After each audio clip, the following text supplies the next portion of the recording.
Hello class. इस video में हम करेंगे assertion and reason based questions जो डिसोल्यूशन ऑफ फॉर्म चैप्टर से हैं। यहाँ पे हम लोग समझेंगे कि असर्शन और रीजन को पढ़ते कैसे हैं और डिसोल्यूशन में कैसे ये कंसेप्ट को अप्लाई करके सॉल्व किया जा सकता है। तो चलिए शुरू करते हैं ये असर्शन और रीजन का सेशन।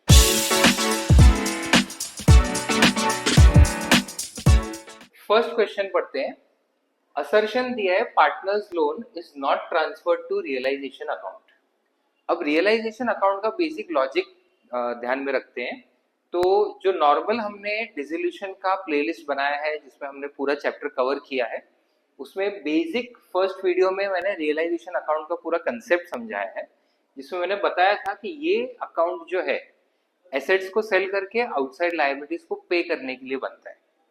अब अगर किसी पार्टनर ने फर्म को लोन दिया है तो वो आउटसाइड लायबिलिटी क्वालिफाई नहीं करता है, वो इनसाइड लायबिलिटी है, इसलिए रियलाइजेशन अकाउंट में वो ट्रांसफर नहीं होता है। तो यहाँ पे असर्शन जो है ये तो ट्रू है। Reason partners loan is not a outside liability, तो ये रीजन भी इसका करेक्ट है और असर्शन का ही रीजन है।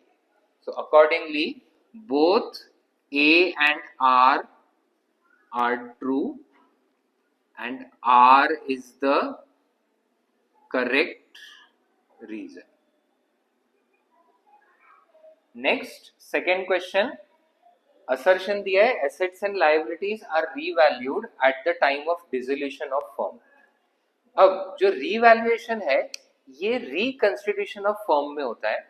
मतलब जब कोई नया पार्टनर एडमिट हो रहा है या कोई पार्टनर रिटायर हो रहा है या किसी पार्टनर की डेथ हो रही है, उस सिचुएशन में रिकंस्टिट्यूशन के टाइम हम सारे एसेट्स एंड लायबिलिटीज को रीवैल्यू करते हैं। डिसोल्यूशन के टाइम रीवैल्यू करने की जरूरत नहीं होती। यहाँ पे बस हमें उसका रियलाइजेबल वैल्यू कैलकुलेट करना है और अगर वो सेल हो जाते हैं तुरंत वो सेल वैल्यू पे रिकॉर्ड कर देना है। तो असर्शन जो है यहाँ पे ये फॉल्स हो जाएगा। रीजन जो दिया है, reason is realisation account is prepared to sell off assets and repay liabilities, तो ऑब्वियसली ये रीजन तो ट्रू है। तो यहाँ पे assertion जो है this is false and reason जो है it is true. Next question. Assertion दिया है partners private property can be used to pay off firm's debt. अब ये जो टॉपिक है थियरी का टॉपिक है जो थोड़ा बहुत बिजनेस स्टडीज में भी आता है। तो 11th स्टैंडर्ड में आप लोगों ने पढ़ा होगा पार्टनरशिप फर्म में पार्टनर्स का अनलिमिटेड लायबिलिटी होता है। मतलब जब भी पार्टनरशिप फर्म डिसॉल्व होगी, फर्म के सारे एसेट सेल होंगे और उससे फर्म की सारी लायबिलिटीज पे हो जाएंगी। बट अगर फर्म के एसेट सफिशिएंट नहीं है, उस सिचुएशन में पार्टनर्स के पर्सनल एसेट्स भी सेल होंगे फर्म की लायबिलिटीज पे करने के लिए। अकॉर्डिंगली ये असर्शन तो ट्रू है that private property can be used to pay off firms debt. Reason partners in a firm have unlimited liability, तो रीजन सही भी है और ये असर्शन का ही रीजन है।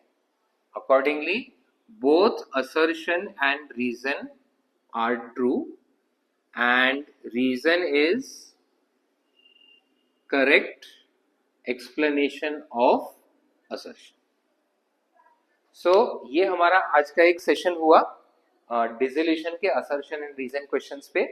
यहाँ पे हमने थोड़े बेसिक क्वेश्चंस लिए।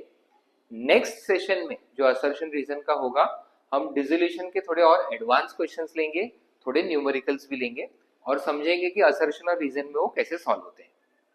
कॉमर्स के अलग अलग टॉपिक से रिलेटेड ऐसी वीडियोस हम लाते रहेंगे, तो चैनल को फॉलो करें और हर अपडेट के साथ जुड़े रहें। मिलते हैं अगले वीडियो में, तब तक पढ़ते रहें।